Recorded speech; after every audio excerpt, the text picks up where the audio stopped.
David mourns his friend Jonathan before war breaks out in the land. David rules in Judah, but another man claims the throne over Israel. On The Bible Brief. The Bible Brief is a project of the Bible Literacy Foundation, a nonprofit dedicated to helping people like you learn the Bible. Are you learning the Bible in a new way? If you are, consider giving toward the mission. Donate today at BibleLit.org.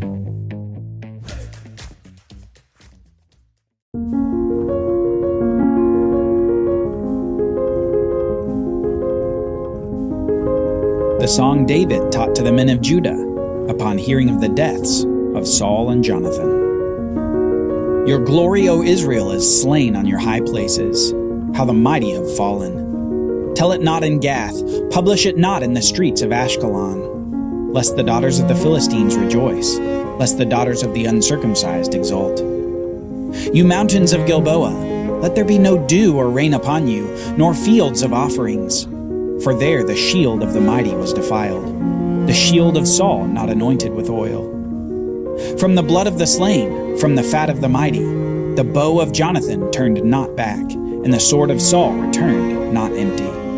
Saul and Jonathan, beloved and lovely, in life and in death they were not divided. They were swifter than eagles, they were stronger than lions. You daughters of Israel, weep over Saul, who clothed you in luxurious scarlet, who put ornaments of gold on your apparel. How the mighty have fallen in the midst of the battle.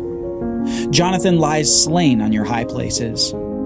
I am distressed for you, my brother Jonathan. Very pleasant have you been to me. Your love to me was extraordinary, surpassing the love of women. How the mighty have fallen, and the weapons of war perished.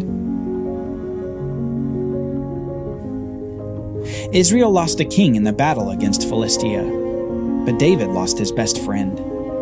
Faithful Jonathan was of such a heart to make a loyalty covenant with David, who saw David as the rightful king, even as his father was on the throne. Jonathan had saved David's life, encouraged him, and ultimately looked forward to being his closest advisor when David finally took the throne. But David's friend, a friend whose love towards David carried a greater weight than any woman could attain, his friend and confidant, was dead upon Mount Gilboa. The Philistines had killed both he and his father Saul, and David couldn't help but mourn. Mourn not just for Jonathan, but even for Saul. Though Saul had treated David wickedly in life, David honored him in death.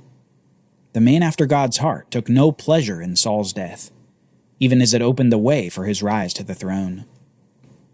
And David would indeed rise.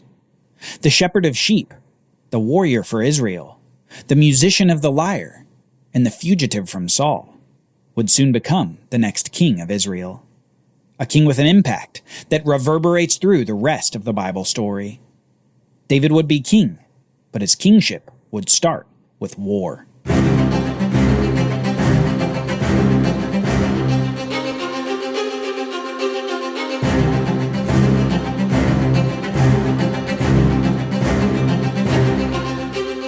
The fighting began soon after David was anointed as king in Judah. Judah's southern territory was only one of the 12 territorial allotments of the land, and David's kingship starts in this small way. He's only king over his own tribe. He's anointed in Judah while someone else is made king over the rest of Israel. The northern king's name is Ish-bosheth, and he is a son of Saul. The commander of Saul's army, a man named Abner, had escaped death at the hands of the Philistines and was able to return further into Israelite territory in order to regroup the forces of the Israelite army. But as part of this process, he needed continued authority to lead the forces. Apparently, he saw opportunity to retain his position of leadership and influence by aiding Saul's son Ish-bosheth to assume the throne after the death of his father. These two thrones, David's in Judah and Ish-bosheth's in the land of Israel, are at war. A war with Israelites killing Israelites and a battle over leadership. On one side is God's anointed king, and on the other is Ish-bosheth, a leader shown to be impotent in the face of David's inevitable rule. We read this in 2 Samuel chapter 3. There was a long war between the house of Saul and the house of David, and David grew stronger and stronger, while the house of Saul became weaker and weaker. This war tugged at the threads that threatened to pull the nation apart. Judah was the tribe of the ancient promised king, while Israel was the co-inheritor of all the other promises. Judah was the tribe of the Yahweh-anointed King David, while Israel was the nation of Yahweh's previously anointed King Saul. Battle lines were drawn, blood was shed, and what could have been a permanent split came together due to the suspicions of the northern king of Israel. Ish-bosheth accuses his commander Abner of impropriety towards one of his father's concubines. We read this beginning in verse 6. While there was war between the house of Saul and the house of David, Abner was making himself strong in the house of Saul. Now Saul had a concubine whose name was Rizpah. And Ish-bosheth said to Abner, "Why have you gone into my father's concubine?" Then Abner was very angry over the words of Ish-bosheth and said, "Am I a dog's head of Judah? To this day I keep showing steadfast love to the house of Saul your father, to his brothers and to his friends, and have not given you into the hand of David. And yet you charge me today with a fault concerning a woman. God do so to Abner and more also, if I do not accomplish for David what the Lord has sworn to him, to transfer the kingdom from the house of Saul, and set up the throne of David over Israel and over Judah." And Ish-bosheth could not answer Abner another word, because he feared him. It's unknown whether this charge by Ish-bosheth had any basis in reality, but his charge is an accusation equivalent to saying that Abner's trying to usurp the throne. He accuses Abner of sleeping with Saul's concubine, and Abner's anger boils at the king. Either he was caught in his scheming, or he was faithful and loyal, being accused of a heinous act of treason. In any case, Abner replies with words that would spell the end of Ish-bosheth's reign. He essentially says, "Am I a traitor? I've been loyal to all Saul's house, yet you accuse me of a crime. I'm done with you, Ish-bosheth. Yahweh said David should be king, and now I will help David rise." Even in the potentially false accusations of a weak king, God is working to bring David to rule over all Israel. Soon Abner sends messengers to David, and they arrange a meeting between the two men. The commander of Israel's army is coming to meet with the king of Judah. Before he arrives, however, he has a meeting with the elders of Israel to advise them on what's about to happen.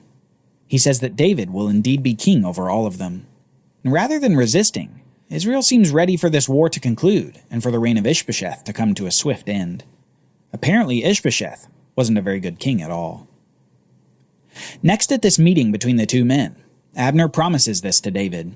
He says, "I will arise and go, and will gather all Israel to my lord the king, that they may make a covenant with you, and that you may reign over all that your heart desires." So David sent Abner away, and he went in peace. You can imagine the exhales of the people in the room as Abner left their presence. The long war was finally coming to a close. It had been 7 years since David began reigning as king over Judah, and now he was about to reign over all Israel. Thanks to Abner, peace would finally be achieved.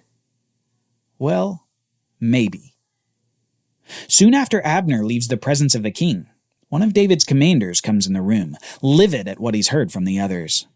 David allowed their enemy to go away in peace?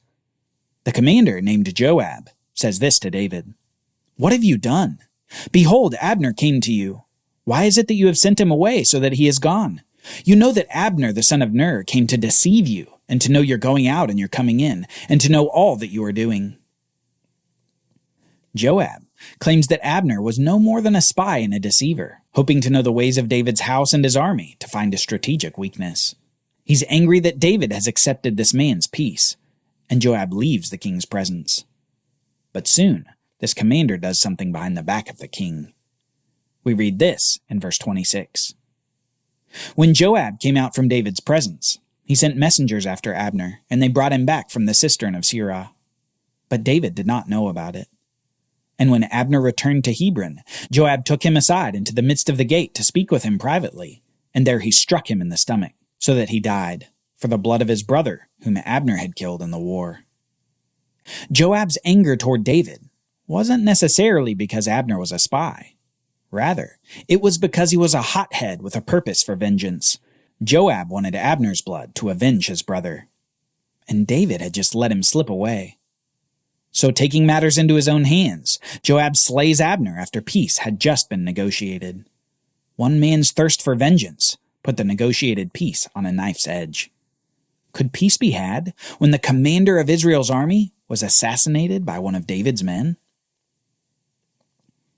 Then David said to Joab and to all the people who were with him, "Tear your clothes and put on sackcloth and mourn before Abner." They buried Abner at Hebron, and the king lifted up his voice and wept at the grave of Abner, and all the people wept. And the king lamented for Abner, saying, "Should Abner die as a fool dies? Your hands were not bound, your feet were not fettered.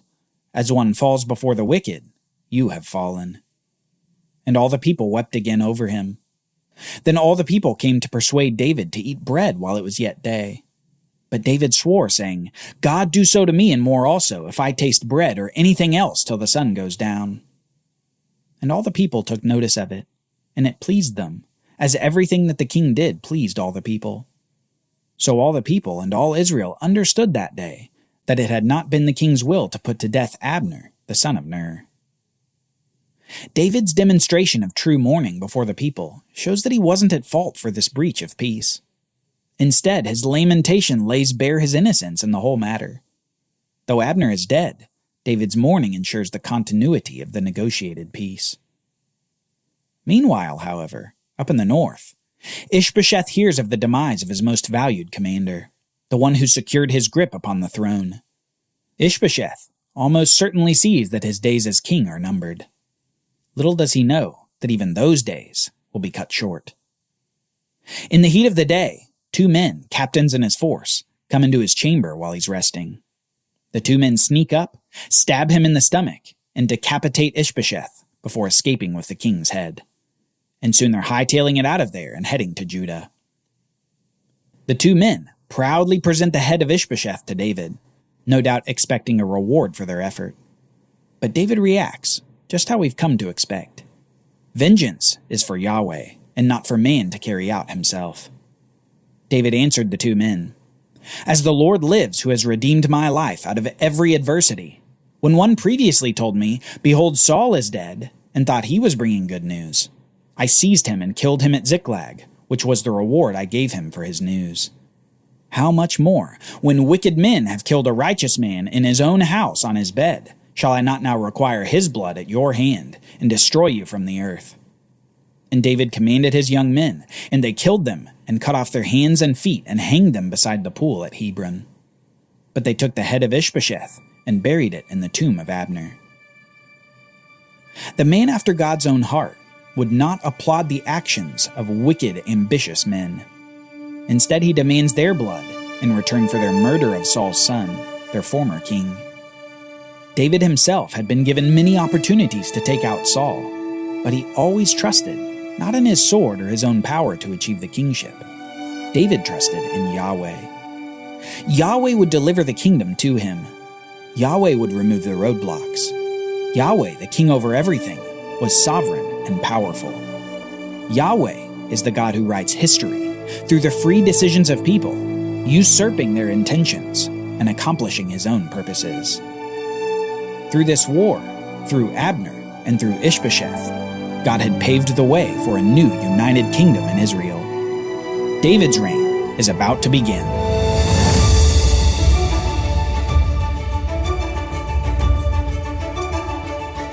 Join us next time as David rises to the throne of Israel and the nation gets a new capital.